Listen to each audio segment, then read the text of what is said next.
The 70s was a peak era of cuisine. The public was spoiled with choice for culinary masterpieces to grace their dinner tables and grace their potlucks. If you're looking to spoil yourself too and you're wondering about which treats from back then would suit your indulgence, then join us as we take a look back on 10 iconic potluck dishes from the 1970s that have disappeared. 1. Pineapple chicken.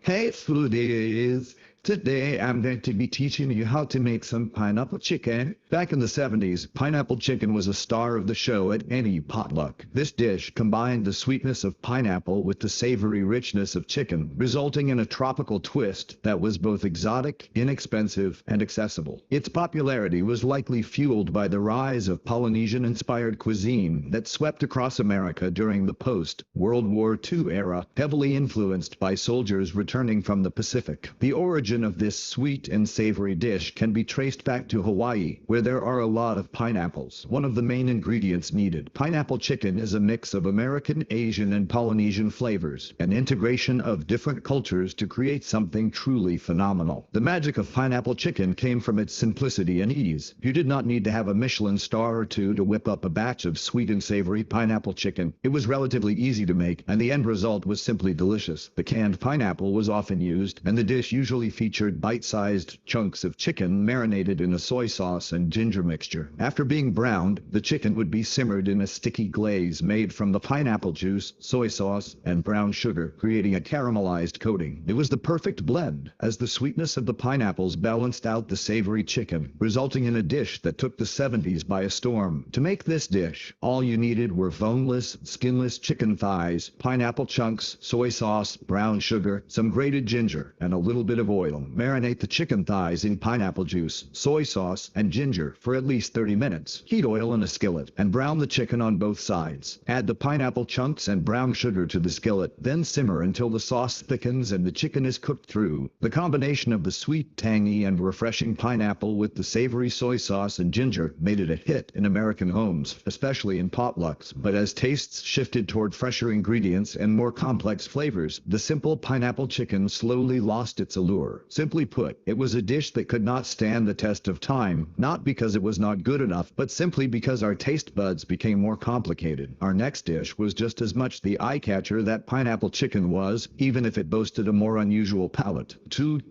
Jello salad. Now, you might think of a jello mold as kind of an old-fashioned dish that belongs back in the 1950s or 60s. Jello salad was the pinnacle of 70s cooking. This dish, which was not a salad in any modern sense, was more like a gelatin-based fruit or vegetable mold, often incorporating cottage cheese, canned fruit and nuts, or even vegetables like carrots and celery. It had a vibrant, almost neon appearance that made it a showstopper that pulled crowds at any potluck table. Its popularity was due to its convenience and ability to be made ahead of time. Jello salad was not just convenient, it helped to enhance the image of the maker as well. This colorful salad put out the message that the family was sophisticated and elegant. Jello had been around since the late 19th century, but it was not until the mid-20th century that it became a household staple. During the Great Depression and World War II, Jello was a cheap addition compared to other dishes that took time and money, and it became a status symbol. By the 70s, it had found its way into nearly every home, as it was cheap, easy to prepare, and endlessly customizable. The Jello salad was especially beloved for its playful presentation, layers of brightly colored gelatin mixed with whipped toppings, fruits or vegetables set in decorative molds. To recreate this unusual dish, you'd need to get some Jello, crushed pineapple, cottage cheese, and some whipped topping. Dissolve your packaged Jello in boiling water, then add cold water. Stir in pineapple or your chosen fruit, and let the mixture set slightly. Fold in cottage cheese and whipped topping. Pour into a mold and refrigerate until firm. Jello salad eventually fell out of favor, as more health-conscious and fresh options became the norm in the 80s and 90s. Yet, for those who experienced it, the dish remains a nostalgic memory of potluck culture. It was that one dish that was comforting and creative. From the iconic staple that was Jello salad, we're now moving on to the comforting, creamy classic of 70s potlucks. 3. Tuna casserole. Today I'm Nastea Home Chef. I'm showing you how to make tuna casserole. Two dishes are as iconic to mid-century America as tuna casserole. This dish was a staple not only in the 70s but well before, emerging during the post-war era when canned goods and convenience foods were in vogue. Tuna casserole, with its combination of tuna, noodles, peas, and a creamy sauce, was the ultimate comfort food that also managed to help stretch a family's budget. You could eat well and spend less money when it comes to tuna casserole. In the 70s, tuna casserole found its place at potlucks, where it was a popular choice due to its heartiness and ability to feed a crowd. Typically made with canned cream of mushroom soup, tuna, egg noodles, and topped with a layer of crushed potato chips or breadcrumbs, the casserole baked into a creamy, crunchy delight. To make this dish, you'd need canned tuna, egg noodles, cream of mushroom soup, frozen peas, and some crushed potato chips. When you have all of that down, preheat the oven to 350 degrees Fahrenheit. Mix together tuna, cooked noodles, soup, and peas. Pour into a baking dish and top with crushed potato chips. Bake for 25 to 30 minutes until bubbly and golden. Despite its status as a potluck hero, tuna casserole began to lose its appeal as people moved away from processed foods and toward fresher, lighter dishes. While this comfort classic has mostly disappeared from modern tables, another dish with a more sophisticated reputation offered a rich, elegant alternative for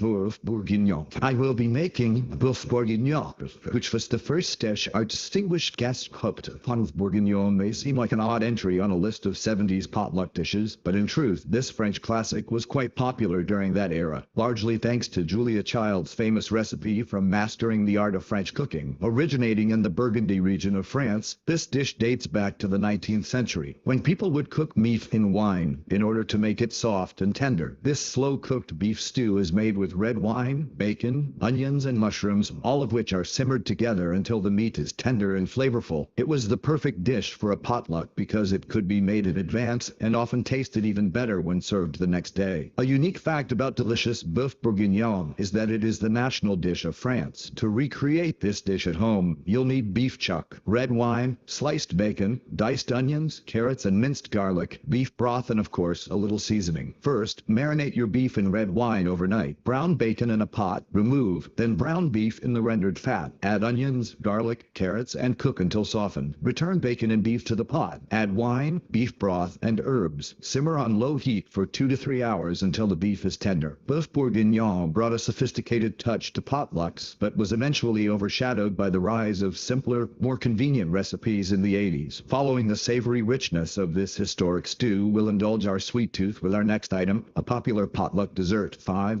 Black Forest cake. Today we are making Black Forest cake, which is with popular cake. Few desserts are as visually stunning and indulgent as Black Forest cake. This delicious and highly appealing German classic made its way to American potlucks in the 70s, where its layers of chocolate cake, whipped cream, and cherries won the hearts of dessert lovers everywhere. As more global flavors entered American kitchens, home cooks embraced the opportunity to bring a touch of Europe to their potlucks, and this decadent dessert was the perfect addition to potlucks. The rich, moist chocolate cake paired with the tartness of the maraschino cherries and the lightness of the whipped cream created a perfect balance of flavors. To make your own Black Forest cake, you better have some flour, sugar, cocoa powder, baking soda, a couple of eggs, milk, maraschino cherries to top it off, heavy cream, and lastly some dark chocolate shavings. First, preheat your oven to 350 degrees Fahrenheit. Prepare 2 Mein's 9-inch round cake pans. Combine flour, sugar, cocoa, baking powder, and baking soda in a bowl. Add eggs, milk, and boiling water. Mix until smooth. Bake for 30 to 35 minutes. Once cooled, layer the cakes with whipped cream and cherries. Top with more cream and dark chocolate shavings. Black Forest cake may have disappeared from potlucks in recent years, but its legacy as a show-stopping dessert endures. Up next is a dish as colorful as it is controversial. 6. Watergate salad. A simple recipe for Watergate salad. It's one of my kids' favorite desserts. Watergate salad is a dish that feels quintessentially 70s. This quirky pastel green creation was a staple at potlucks, where its combination of pistachio pudding mix, pineapple, marshmallows, and whipped topping made it both a dessert and a conversation starter. But why the name Watergate salad? Some believe the dish was served at the Watergate Hotel, while others think it was simply a clever marketing ploy to capitalize on the Watergate scandal Campbell's Media Frenzy. Its fluffy, sweet, and slightly nutty flavor made it a hit at potlucks, where convenience and its fast prep time were important. This delightful dish gained popularity and influenced other cuisines such as Australian cuisine and Canadian cuisine. To make your own Watergate salad, you'll need pistachios, crushed pineapple, marshmallows, chopped walnuts, some whipped topping, and some maraschino cherries for garnish. In a large bowl, mix the instant pistachio pudding with the crushed pineapple, including the juice. Fold in the mini marshmallows and chopped walnuts, if you'll be using them. Gently fold in the whipped topping until everything is evenly combined. Refrigerate for at least an hour to allow the flavors to meld. Garnish with fresh maraschino cherries before serving. Watergate salad was beloved for its vibrant color and intriguing flavor combination, but its heavy reliance on processed and artificial ingredients led to its gradual disappearance from more modern, health-conscious tables. Next up, another nostalgic entree that was once a weeknight staple. 7. Fish sticks. Fish sticks might seem like an odd item to bring to a potluck, but in the 70s, they were a favorite at casual gatherings. This dish was first produced in 1953, and it rapidly grew to become a hit among young children and adults because it was tasty and cost-efficient. The frozen food revolution of the 50s and 60s made fish sticks a household staple, and by the 70s, they had solidified their place in both family dinners and communal meals. It is important to note that of all the frozen food staples like chicken sticks, ham sticks, and veal sticks that took the world by storm during the revolution, fish sticks is the sole survivor of that era. Introduced by Gorton's in the 50s, fish sticks were born out of a need to reduce food waste. By breading and freezing smaller pieces of fish that would have otherwise been discarded, manufacturers created a product that was convenient, inexpensive, and widely accessible. A quirky fact about this unique dish is that its initial name was fish sticks, before the name fish sticks stuck. If you'd like to try a homemade version of fish sticks, you'll need cod or haddock fillets, breadcrumbs, flour, eggs, and some salt and pepper, of course. Season the fish sticks with salt and pepper. Dredge each piece in flour, then dip into beaten eggs and coat with breadcrumbs. Heat oil in a skillet and fry the fish sticks until golden brown, about 3 to 4 minutes per side. Drain on paper towels and serve with tartar sauce or lemon wedges. While the homemade versions of fish sticks brought a fresh touch to this childhood favorite, the processed frozen variety eventually fell out of fashion as home cooks started to prioritize fresh, whole foods. However, the spirit of experimentation from that time shines brightly in the next dish. 8. Pasta primavera. Hey, I'm John Cannell, and today on Peppy Kitchen we're making a fresh and delicious pasta primavera. So let's get started. Pasta primavera is often considered the quintessential 70s dish, though it's a bit surprising to learn it didn't originate in Italy, as the name might suggest. Instead, it was a creation of New York's Le Cirque restaurant in the mid-70s, crafted by Sirio Macchioni and inspired by a chef's experience in Canada. The term primavera, which means spring in Italian, refers to the abundance of fresh, vibrant vegetables used in the dish. At a time when heavy, meat-centric meals dominated the American diet, pasta primavera offered a fresh and colorful alternative. It brought a fresh and healthier twist to the American palate. To make your own pasta primavera, you'll need a lot of pasta, sliced zucchini, yellow squash, red bell peppers, cherry tomatoes, minced garlic, olive oil, grated parmesan, and lastly some French basil for garnishing. Start out by cooking the pasta. Then in a large skillet, heat olive oil and sauté garlic until fragrant. Add zucchini, squash, and bell pepper, and cook until just tender. Toss in cherry tomatoes and cooked pasta, mixing everything together. Sprinkle with parmesan and garnish with fresh basil before serving. Pasta primavera brought a breath of fresh air to potluck tables, offering a lighter option amid heavier, meat-centric dishes that dominated the 70s era. But just like the others on this list, its popularity fizzled out as more convenient options were created. It may have fizzled out in the 70s, but it remains one of the top 10 popular pasta dishes in the United States currently. Our next item is a hearty, comforting dish with roots in the Mediterranean. 9.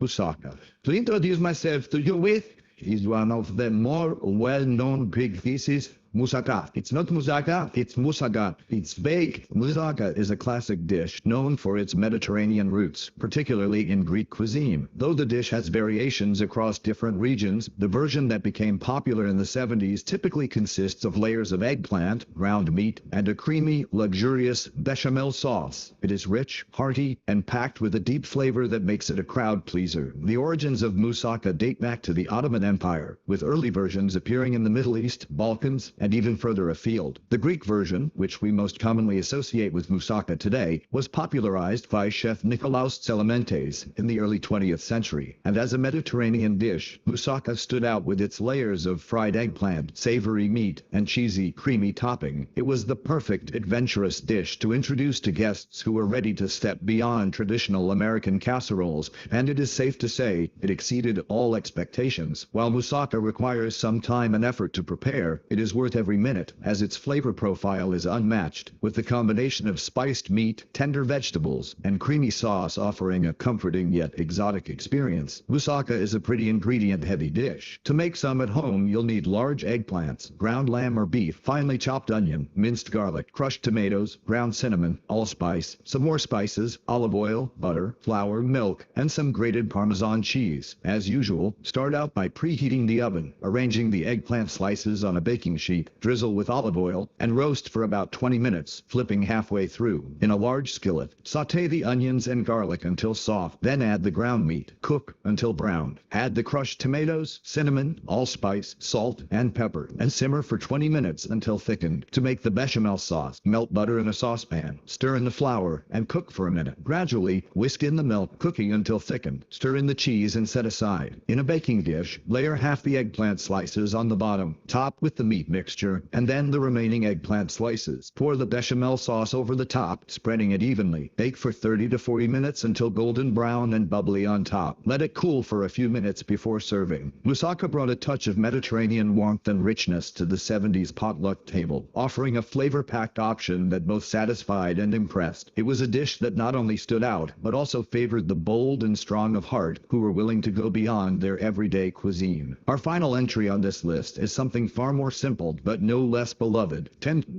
cheese balls logs.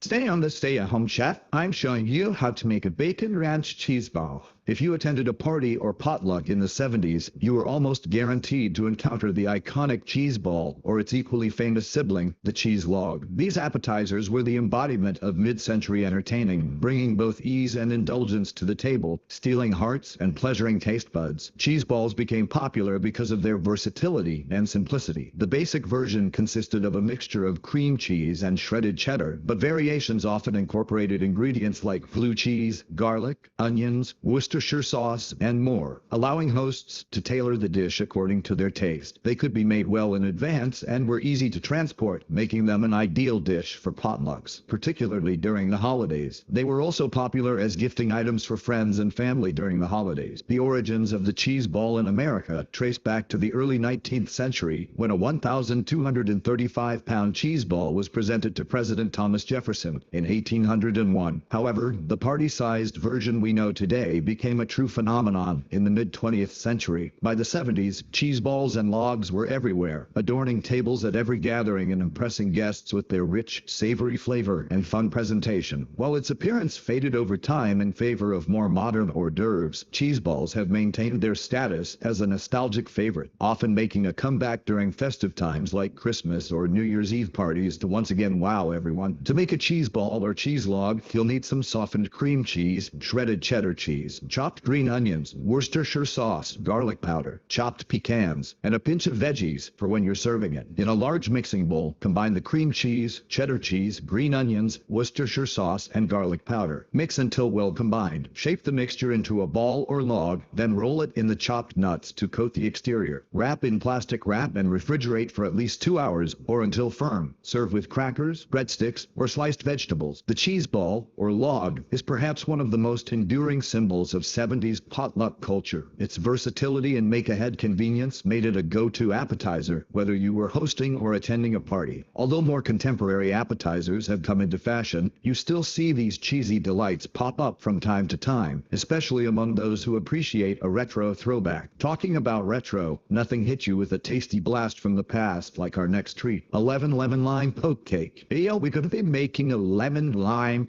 poke cake. Potluck first became popular in the 70s in America. Initially, they were often made with flavors like vanilla and chocolate, but as time went on, people began to try and add some fruity flavors in too. Lemon lime poke cake, in particular, stands out as a refreshing option, especially during the summer months. Today, there are various variations of the lemon lime poke cake with unusual toppings like whipped cream, fresh fruit, or even coconut for added texture and flavor. Soon, jello pudding or other instant pudding mixes became common in poke cake recipes. And even today, lemon lime poke cake still uses lemon or lime flavored gelatin to give it that characteristic zing. So you can try out this recipe and give yourself a bit of nostalgia. Here's a quick how-to. The whole thing doesn't even take up to an hour. To make a delicious lemon lime poke cake, start by preheating your oven and greasing a baking pan. In a large bowl, make your cake mix. So that's eggs, oil, lemon, lime zests, and a cup of buttermilk. Beat the mixture with an electric mixer on medium speed for about 2 minutes, then pour it into the prepared pan. Bake for 20 to 28 minutes. If you're confused about the time, wait until you're able to insert a wooden pick and it comes out clean. While the cake's baking, prepare a sweetened condensed milk mixture. Whisk together your sweetened condensed milk, lemon and lime juices, and 1/3 of a cup of buttermilk until smooth. Once the cake is out of the oven and still warm, poke holes all over the top using the round handle of a wooden spoon, spacing them about 1.5 inches apart. Pour the condensed milk mixture over the cake, spreading it evenly with a spatula. Allow the cake to cool to room temperature for about an hour. After cooling, spread whipped topping over the cake and refrigerate for about an hour. For an extra tangy touch, add lemon and lime slices before serving. You can serve it immediately, or store in the refrigerator for up to 3 days, though it's best to add the whipped topping just before serving for optimal freshness. But if you're not a cake fan, then this next comfort dish classic might have worked for you.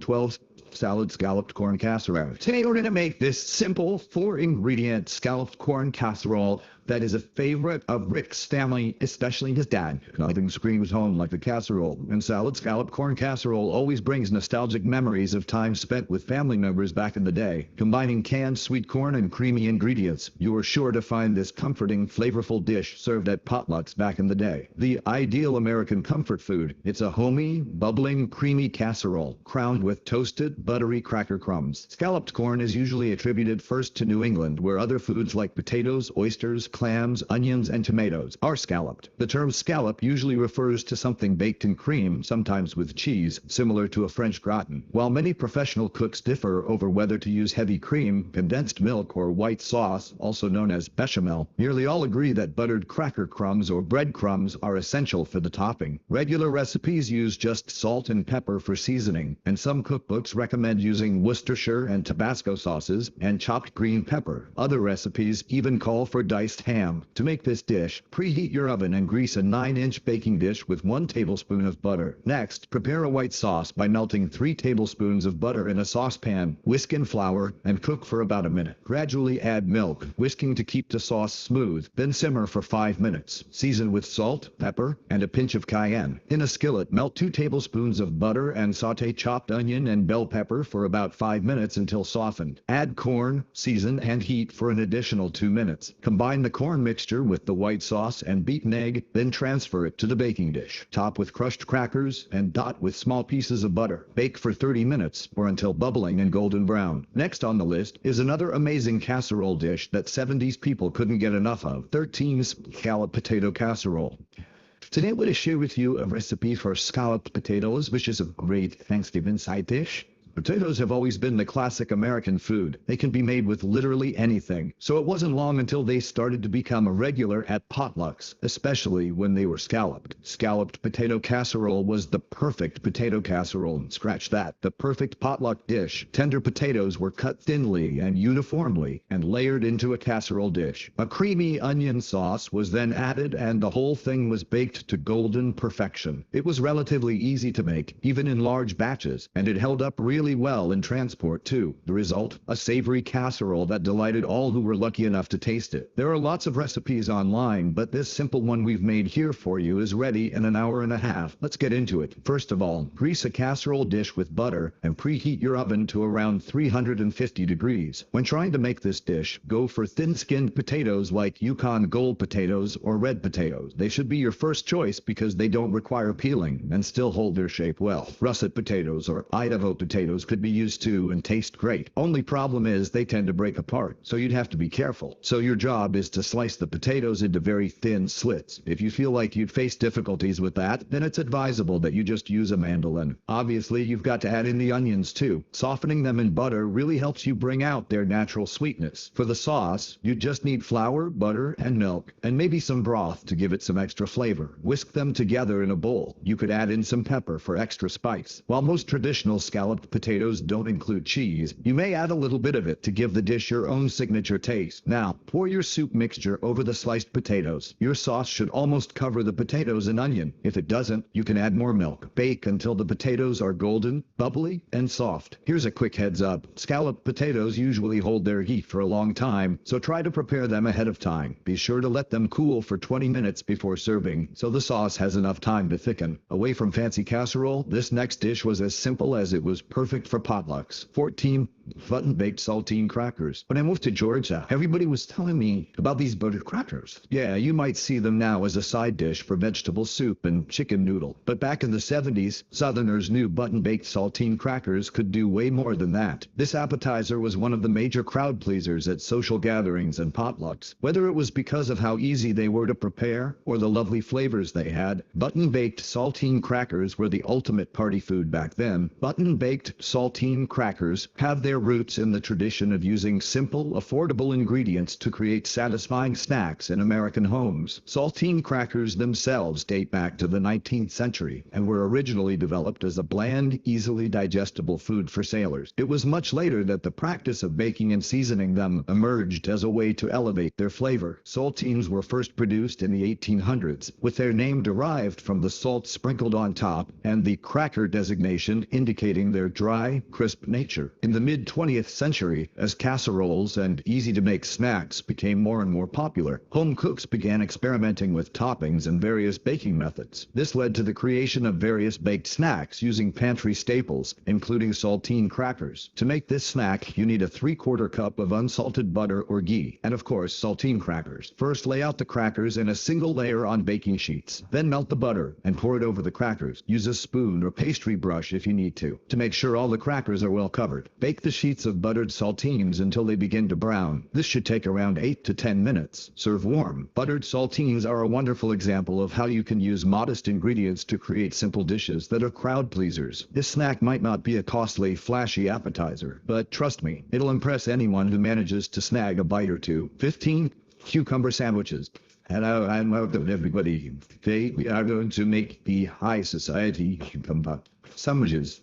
The traditional cucumber sandwich was a crustless tea sandwich made of thin slices of cucumber, placed between two thin slices of lightly buttered white bread. They gained popularity in the 19th century, particularly during the Victorian era, when elaborate tea parties became fashionable. Yes, they actually originated in the United Kingdom, but like many British dishes, cucumber sandwiches found their way into American cookbooks. The new variations introduced cream cheese, mayonnaise, chopped dill or spices, and salmon, which may substitute for brown bread. One specific American variant includes Benedictine, a green soft spread made from cucumbers and cream cheese. Cucumber sandwiches were mostly served as a light snack or for afternoon tea, or in the early evening before the main supper. Traditionally, they were served in the tea break at club cricket matches in England. Cucumber sandwiches struck a lovely balance between decadent and light. The cream cheese yogurt spread complemented the crisp, refreshing cucumber, while the hearty flavor and texture of the whole wheat bread just held everything together. The bread was usually crustless and could be white or whole grain. For preparation, the cucumbers were often peeled and salted beforehand to draw out excess moisture, preventing sogginess. And upon serving, the sandwiches would typically be cut into small, elegant shapes, such as triangles or fingers, making them ideal for tea time or as appetizers at gatherings and community potlucks. This summer, sweetness takes just 10 minutes to prepare. It's simple. All you need is some cucumber, a spread, and some bread. English cucumber or mandolin works well for this because of their thin skin and fewer seeds. Cut the cucumber into slices and, like we mentioned earlier, add a sprinkling of salt to reduce their sogginess. Combine softened cream cheese and butter in a bowl. Add some chopped dill or mint and a pinch of salt and pepper. Spread a generous layer of this mixture on the side of each bread slice. Next, layer the cucumber slices on half of the bread slices before topping with another bread slice and some more of the cream cheese by the side to finish your sandwich. Thank you for watching our video. Which one of the amazing amazing potluck staple was your favorite? Are there any ones you think we missed? Let us know in the comments, we would love to hear from you. Don't forget to like this video and subscribe to the channel if you'd like to see more fun content like this one. Until the next video, bye for now.